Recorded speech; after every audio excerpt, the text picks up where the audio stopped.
Sofía Ramírez Aguilar está hoy con nosotros en viernes. Sof, esta semana hubo información relevante que difundió el INEGI, en particular temas que tienen que ver con la pandemia, a un año de haberse decretado esta Jornada Nacional de Sana Distancia, de que la gente empezó a perder empleos. Ya tenemos datos de cómo han podido irlos recuperando.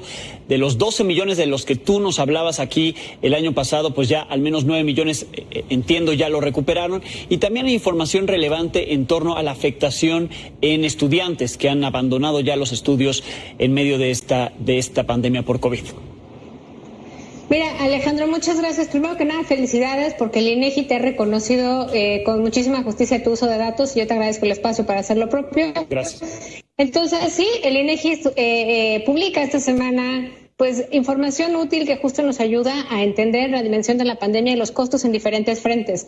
Apenas haber superado la cifra de 200,000 decesos, pues la evidencia que nos muestra el INEGI es que hay una clara correlación entre el descenso de los contagios y el incremento en la actividad económica. Más contagios, más muertes, por supuesto, y nuestra altísima tasa de letalidad no ayuda, entonces tiene que haber más confinamientos y eso al final acaba repercutiendo pues no solo en la economía, sino en concreto en la economía de las personas, de las familias, en el mercado laboral. Entonces vamos a hablar justamente de cómo se integra esta correlación y en primer término me gustaría hablar de la tasa de ocupación. La tasa de ocupación, como bien decías, se contrajo el tamaño de la población económicamente activa, digamos de la fuerza laboral, en abril del año pasado en 12.5 millones. Y como bien referías, 9 millones ya están de regreso trabajando y hay 1 millón más buscando empleo. Es decir, ya estamos en 10 millones de personas que regresan a la fuerza laboral, pero como siempre, la recuperación no es pareja. Realmente muchas de las personas que se reincorporaron al mercado laboral lo hicieron en el sector informal. Un ejemplo, cuando en abril del año pasado teníamos que de los 12 millones, 8 de cada 10 eran informales, en esta recuperación que vemos ahora, 9 de cada 10 son informales. ¿Qué pasa? Bueno, pues que se están perdiendo empleos de calidad y se están recuperando empleos con menores prestaciones y con mayor precariedad laboral. Ahora, respecto a la tasa de participación, nos estacionamos desde octubre del año pasado en una cifra que no nos ha permitido llegar a casi el 60% de ocupación que teníamos antes de la pandemia y estamos apenas por debajo del 57%. Nada mal dada la afectación, pero sigue siendo pues una cifra que vale la pena no perder de vista y esperar que se recupere, digamos, al mismo nivel que teníamos antes de la pandemia. Después, población ocupada. La población ocupada de hombres en el segundo mes de este año, es decir, en febrero, aumentó. Mientras que, por supuesto, la ocupación de mujeres quedó casi 5% por debajo de lo que teníamos el año pasado.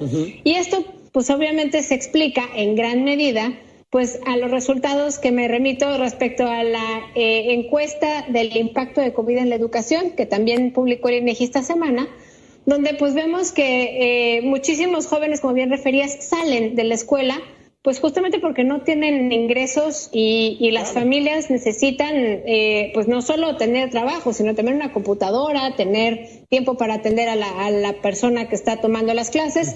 Y aquí es donde vemos que hay una brecha importante en lo salarial, porque 6 de cada 10 casos de secundaria y primaria, digamos, alumnos o alumnas que necesitan apoyo, pues son apoyados por la mamá, y 8 de cada 10 en nivel preescolar.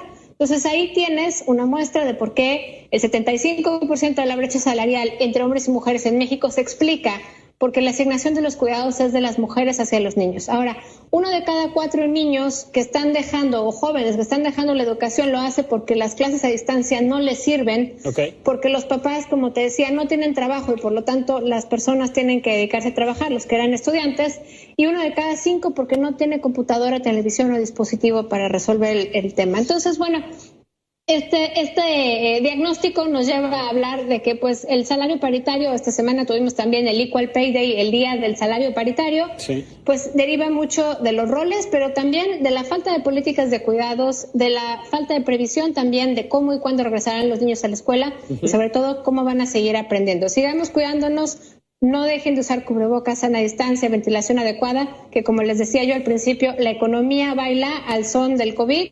Entonces, entre menos contagios haya, una mayor recuperación será previsible. Y poco a poco podrán obtener esos empleos de mayor calidad la población y, por supuesto, poco a poco esos estudiantes que dejaron de ir a la escuela, ¿no?, o que se dejaron de conectar por alguna de estas causas, podrá volver a hacerlo. Ojalá que sea pronto. Y lo comentamos contigo, Sof. Muchas gracias. Muchas gracias, Alejandro. Buenas noches. Gracias, Sofía Ramírez Aguilar.